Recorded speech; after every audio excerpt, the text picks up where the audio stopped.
Hello students, भूगोल विषय की ऑनलाइन क्लासेस में आपका स्वागत है। पिछली वीडियो में हम प्राकृतिक वनस्पति से संबंधित बातों की चर्चा कर रहे थे। हमने प्राकृतिक वनस्पति की परिभाषा के बारे में जाना कि प्रकृति में उपस्थित वह वनस्पति या वनस्पति का वह भाग जिसके उगने, बढ़ने, फलने व फूलने में मानव का कोई योगदान नहीं होता, उन्हें प्राकृतिक वनस्पति कहा जाता है। राष्ट्रीय वन नीति 1952 के तहत देश के कुल भूभाग के 33% भाग पर वन उपलब्ध होने चाहिए, लेकिन आज तमाम प्रयासों के बावजूद भी 2015 की रिपोर्ट के अनुसार भारत में वनों का प्रतिशत 21.34% है, जो अभी भी लक्ष्य से काफी दूर है। अर्थात कहने का आशय प्राकृतिक वनस्पति को संरक्षित करना होगा, उसे बचाना होगा।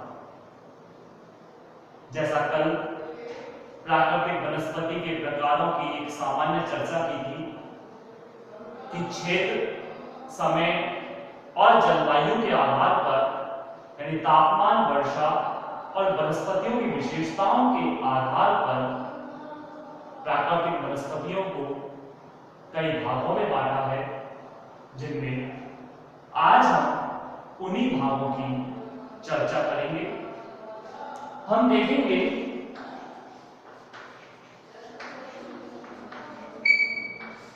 प्राकृतिक वनस्पति के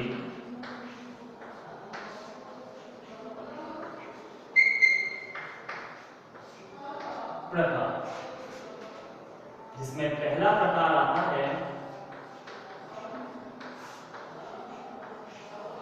उष्णकटिबंधीय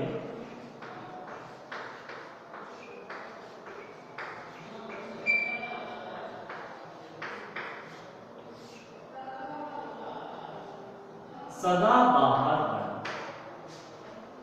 उष्णकटिबंधीय सदाबहार वन नाम के अकॉर्डिंग आप समझ सकते हैं सदाबहार।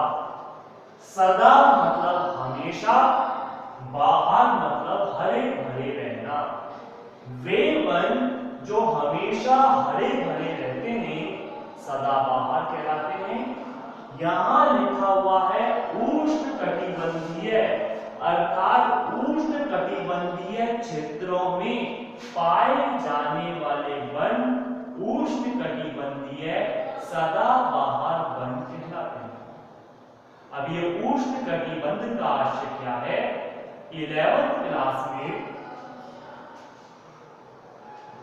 फिजिकल ज्योग्राफी में हमने बताया था कि ग्लोब को इस तरह से विभाजित किया जाता है, 0 डिग्री भूमध्य रेखा से लेकर 23.5 डिग्री कर्क रेखा नॉर्थ में और 23.5 डिग्री साउथ में मकर रेखा के मध्य का जो ये एरिया कहलाता है, ये उष्णकटिबंधीय क्षेत्र कहलाता है। कारण है कि सूर्य का प्रकाश यहां सीधा पड़ता है, इसलिए यहां गर्मी अधिक होती है, और गर्मी अधिक है तो ऐसी स्थिति में यहां के क्षेत्र को उष्णकटिबंधीय नाम दिया जाता है। तो उष्णकटिबंधीय क्षेत्र के अंतर्गत पाए जाने वाले जो वन है, जो हमेशा हरे भरे रहते हैं, सदाबहार अब यह सदाबहार का मतलब ये नहीं कि हमेशा हरे भरे रहते हैं, तो इनके पत्ते मुरझाते ही नहीं है, गिरते ही नहीं। इनके पत्ते गिरते हैं, इनमें भी पतझड़ होता है, लेकिन इनके पत्ते एक साथ नहीं गिरते। कोई पत्ता कभी गिरता है तो कोई पत्ता कभी। ऐसे में पुराने पत्ते गिर जाते हैं और नए पत्ते आ जाते हैं, पता भी नहीं चल पाता। परिणाम क्या लगता है कि ये पेड़ हमेशा हरे भरे ही बने हुए, क्योंकि इतने बड़े पेड़ों में से 2-4 पत्ते गिर गए, कोई इफेक्ट नहीं पड़ेगा। दूसरे 2-4 पत्ते गिरेंगे बाद में, उससे पहले पुराने वाले नए उगाते हैं, इसलिए हमेशा इनमें हरियाली बनी रहती है। तो उष्णकटिबंधीय क्षेत्रों में पाए जाने वाले वे वन जो हमेशा हरे भरे रहते हैं, उष्णकटिबंधीय सदाबहार वनों के नाम से जाने जाते हैं। ये वन उन क्षेत्रों में पाए जाते हैं जहां वर्षा 200 सेंटीमीटर से अधिक होती है, तो तापमान 28 डिग्री सेल्सियस से अधिक, अर्थात तापमान और वर्षा जहां अधिक है, दोनों ही अधिक हैं, ऐसे क्षेत्रों में ये वन पाए जाते हैं। क्योंकि स्वाभाविक सी बात है, यदि वर्षा अधिक होगी तो ही ये वन कैसे होंगे, हरे भरे होंगे। इन वृक्षों के तने लंबे होते हैं तथा लकड़ियां कठोर होती हैं। तने लंबे लंबे होते हैं, ये वृक्ष काफी लंबे, और इनकी लंबाई की अगर हम बात करें तो इनकी लंबाई लगभग 40 से लेकर 60 मीटर तक होती है। अर्थात ये वृक्ष काफी बड़े होते हैं, पूरे नीचे से ऊपर तक लंबे लंबे तने, और ऊपर जाने के बाद इनकी पत्तियां इस प्रकार से फैली रहती हैं। तो ऐसे में इन वृक्षों के तने काफी लंबे होते हैं, सीधे होते हैं, इनकी लकड़ियां कठोर होती हैं और ऊंचाई इनकी बहुत अधिक होती है।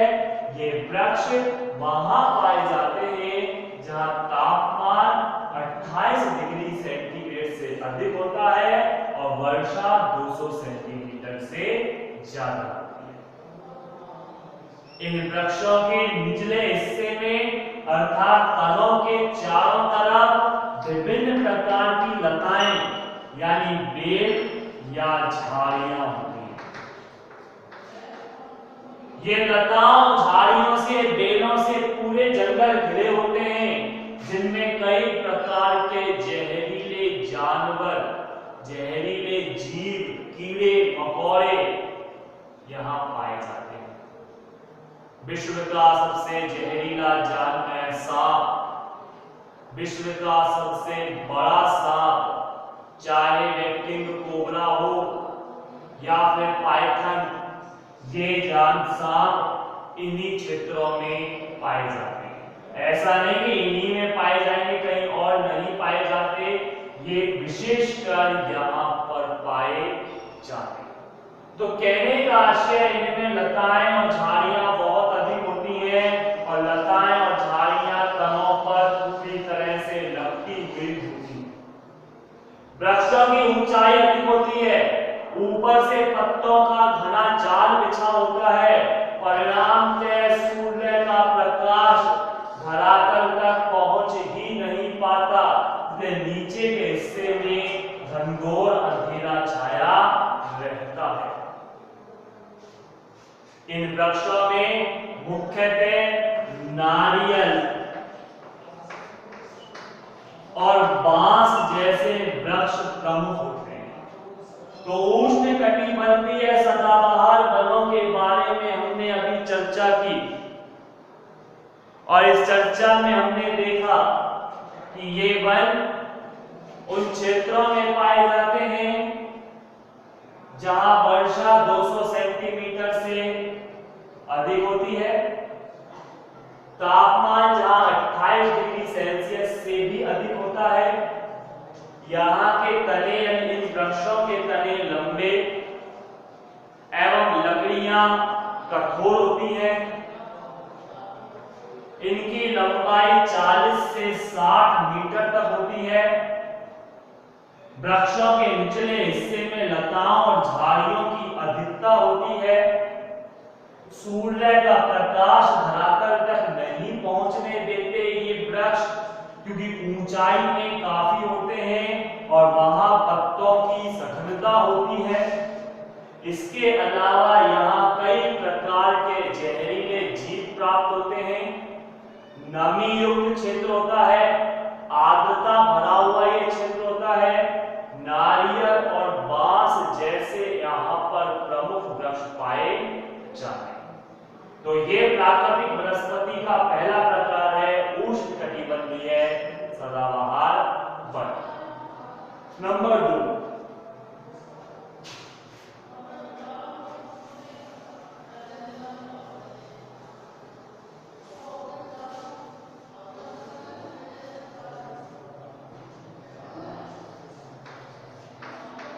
उष्णकटिबंधीय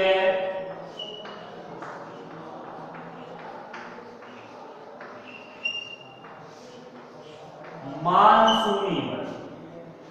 अगला वन आता है उष्णकटिबंधीय मानसूनी वन। ये वन उन क्षेत्रों में पाए जाते हैं जहां वर्षा का वार्षिक औसत 100 से लेकर 200 सेंटीमीटर होता है और तापमान 26 डिग्री से 30 डिग्री सेल्सियस के मध्य यहाँ तापमान होता है। इन वृक्षों की सबसे बड़ी विशेषता यह है कि यह वृक्ष वर्ष में एक बार विशेष मौसम या ऋतु में अपने सभी पत्ते गिरा देते हैं। इसलिए इन वृक्षों को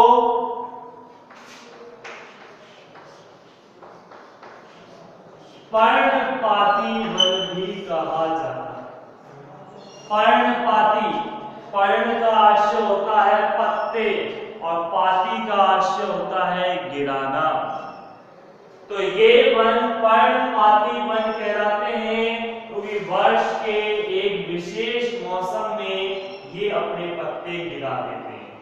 इनमें और इनमें विशेष अंतर यही है, यह अपने पत्ते नहीं गिराते, एक साथ गिरते तो हैं, पत्ते तो इनके भी गिरते हैं सदाबहार वनों के, लेकिन इनमें और इनमें अंतर यह है कि ये वृक्ष अपने सभी पत्तों को एक साथ गिरा देते हैं। पतझड़ का जब मौसम आता है तो पतझड़ के उस मौसम में सभी पत्ते झड़ जाते हैं और फिर एक बार पुनः नई कोपलें खिलती हैं, नई पत्तियां उगती हैं और फिर से पुनः हरियाली जन्म लेती है। तो इन वृक्षों को पर्णपाती वन भी कहते हैं। इनकी ऊंचाई 20 से लेकर 25 मीटर तक होती है।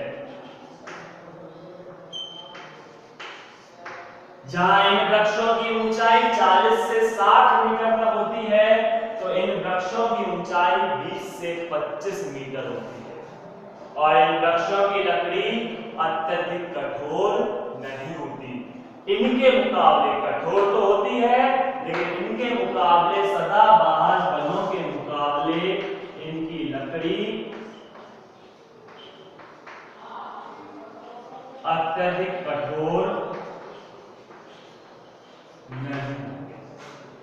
सागवान, शीशम जैसे वृक्ष इनमें प्रमुखता से शामिल किए जाते हैं। ये वृक्ष सागवान के, शीशम के ये वृक्ष मानसूनी वनों में शामिल होते हैं। वर्ष के एक मौसम में अपनी पत्तियां गिरा देते हैं और एक बार पुनः इनमें नया जन्म होता है, नई पत्तियां खिलती है, नया उद्गम होता है। तो आज हमने प्राकृतिक वनस्पति के दो प्रकारों के बारे में जाना, उष्णकटिबंधीय सदाबहार वन और उष्णकटिबंधीय मानसूनी वन। इनसे संबंधित अन्य प्रकारों की चर्चा हम आगामी वीडियो में करेंगे। हमारा अध्याय 16 चल रहा है। मैं एक बार आपको याद दिला दूं, 15 अध्याय पूरे हो चुके हैं।